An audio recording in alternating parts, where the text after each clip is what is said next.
Good, happy Monday morning. It's Monday, January 29, 2024. I'm Riley King, and welcome to Riley's Kingdom of News right here on WRMK News Radio. We have a jam-packed broadcast to get to this Monday. Sorry about that.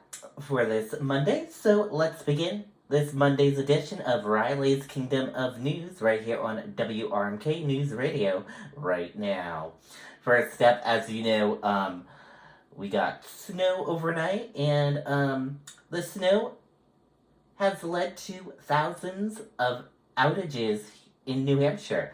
Let's take a look at that report right now and see when outages should be back on.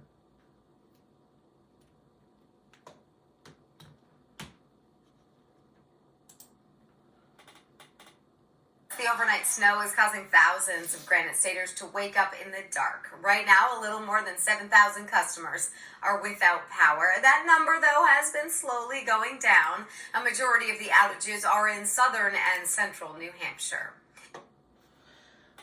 Okay, and that is good news that those outages are slowly going down, so it shouldn't be a long time for people being without power, so that is good news there. And we want to hear from you. If you'd like to let us know that you lost power or anything due to the storm, let us know by emailing us at rknetwork1995@gmail.com and let us know.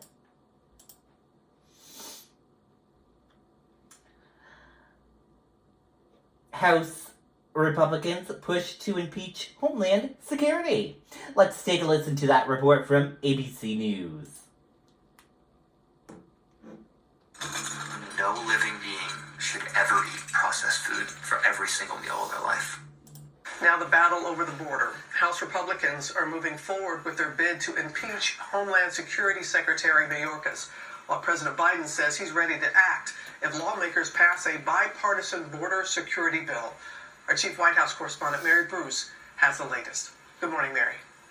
Good morning, Robin. Well, we haven't seen this in nearly 150 years. Republicans in the House this morning are trying to impeach Department of Homeland Security Secretary Alejandro Mayorkas, accusing him of violating his oath of office by, quote, willfully and systematically refusing to comply with federal immigration laws. Now, the House Homeland Security Committee is now set to consider these articles of impeachment tomorrow, and the House Speaker is promising a floor vote as soon as possible. But the department this morning is defending Mayorkas, calling this impeachment effort just evidence-free political stunt.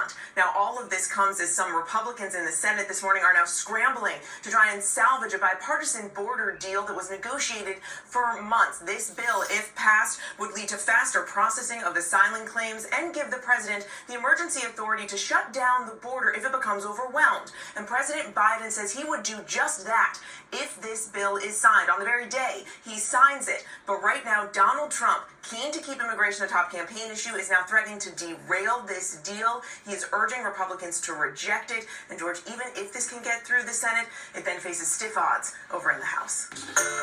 Hi, everyone. George Stephanopoulos here. Thanks for checking out the ABC. Okay, and we want to hear from you. What do you think about this? Do you think it's just a political stunt, or do you think it is not? Let us know. Email us at rknetwork1995@gmail.com and weigh in, and we want to hear your opinions on this. Let us know.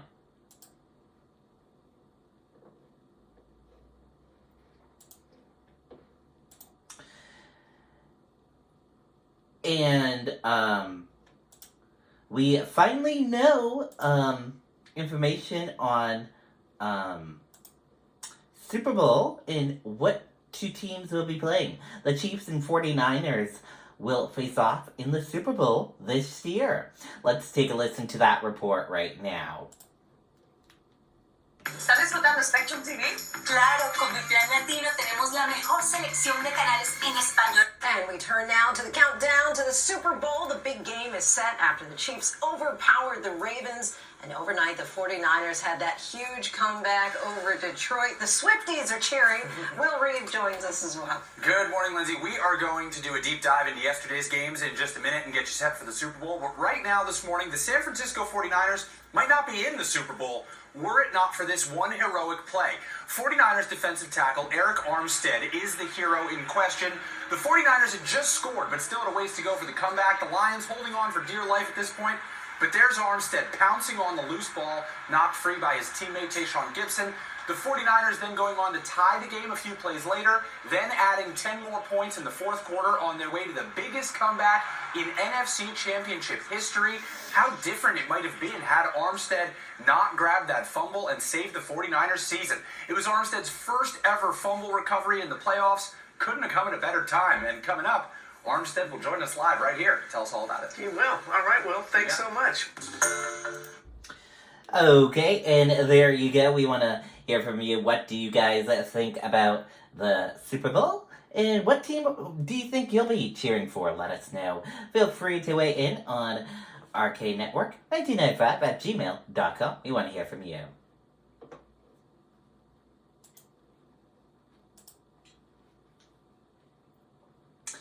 Trump ordered to pay $83 million in defamation decision. Let's take a listen to that report from ABC News. Latest now on Donald Trump, back on the campaign trail following the verdict against him Friday. Trump was ordered to pay $83 million for defaming writer E. Jean Carroll. We're going to hear from her after this from senior investigative correspondent Aaron Katursky. Good morning, Aaron. George, good morning to you. It could take years for E. Jean Carroll to see the $83 million in defamation damages, but she is the rare litigant to secure 2 verdicts against Donald Trump. This morning, E. Jean Carroll is lauding what she calls her great victory for every woman who stands up when she's been knocked down. A jury in Manhattan federal court took less than 3 hours to decide Donald Trump should pay her more than $83 million for defaming her in 2019 when she accused him of sexual assault by calling her a liar and her claim a hoax. She won an earlier case that held Trump liable for the assault in a department store dressing room and awarded her $5 million. This time, the jury decided Carroll deserved $18.3 million to compensate her for thousands of attacks and hundreds of threats of violence that she said shattered her reputation and still fill her with fear, anguish, and terror. There were also $65 million in punitive damages. Lawyers said Trump disparaged Carroll well over 100 times during the trial and asked the jury to consider what kind of damages would actually cause Donald Trump to stop. The former president called the outcome absolutely ridiculous, and campaigning this weekend in Las Vegas, he blamed President Biden for his legal troubles. That means the Democrats are in big trouble. We better indict Trump a couple of more times. Notably, though, he did not mention Carroll or repeat his defamatory statements about her. Trump is appealing the verdict in the earlier trial he lost against Carroll, and he said he will appeal this one too. That will likely require him to set aside at least a portion of the $83 million while that's litigated. George? Okay, and there you go on that report. We want to hear from you on this. Feel free to email us and weigh in on your thoughts on that. You can email us at rknetwork1995 at gmail.com. So, today is the first day of tax filing. It begins today. And what's new this year for it? Let's take a look from NBC News. Hey, you know, this time of year, we all keep getting pinged with political fundraising asks. Tax season officially starts today. That means you can now file your 2023 return and hopefully get some money back. The IRS expects almost 130 million individual tax return filings by the April 15th deadline. NBC's senior business correspondent Christine Romans is here with a look at what's new this year. Good to see you, Christine. Good Monday. So let's talk about inflation. We've been talking about inflation for a while here. It's better than it was just a few months ago. Yeah. What do we know about how inflation is going to impact your taxes this So year? the IRS takes a few different measures to try to shield taxpayers from sharp rises in inflation. And so you could see, according to Jackson Hewitt, you could see if your income didn't keep up with inflation, you could see your tax refund maybe 10% bigger this year. So it means inflation might help your refund a little bit this year, which is another reason why you should file it early so you can get that money if you get it. Now, the child tax credit has been expanded as well, so how might that play out for your tax? So we're going to see if Congress takes it again this week. It's on the table for expanding this child tax credit. Remember, they did that after COVID, and this lifted children out of poverty. It was a very, very important piece of the puzzle. Right now, the refund maximum is $1,600. If Congress takes this up and passes it this week, it would be $1,800 this year, and then it would keep going up for the next couple of years. So watch out for that. That could be something that for parents, there's extra money in the tax refund this year if Congress acts on this week. And you said file early. Yes. A lot of folks are hoping to get refunds. So if you do file early, does that mean you get your check earlier? Yes, it does. And I think, we have this looming deadline of another fight over a government shutdown, and that would affect IRS workers. So I beg you, get your 1099s, get your W-2, get your 1098E for your student loan. Get it all together and get it out there. And also, you can file the return digitally. And if you live in New York, Texas, or Florida, there's a new direct file the IRS is rolling out, so a free filing. You can try to do that. I always say, if you can file for free, do it. Get everything ready early. It should take about 3 weeks, the IRS says. So 3 weeks. Today it opens. Do it. All right. Thanks, Christy. Christy. You're welcome. Thank you. Okay, and there you go. So, do it if you can. File early.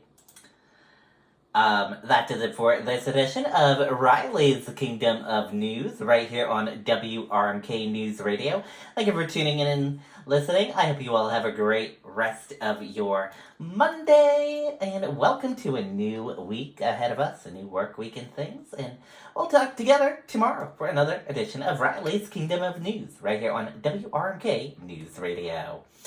And if you'd like to weigh in on any of the stories we discussed today and featured today on the broadcast, all you have to do to share your thoughts and opinions, email us at rknetwork1995@gmail.com. Otherwise, enjoy the rest of your day. We're gonna see you tomorrow. Bye now.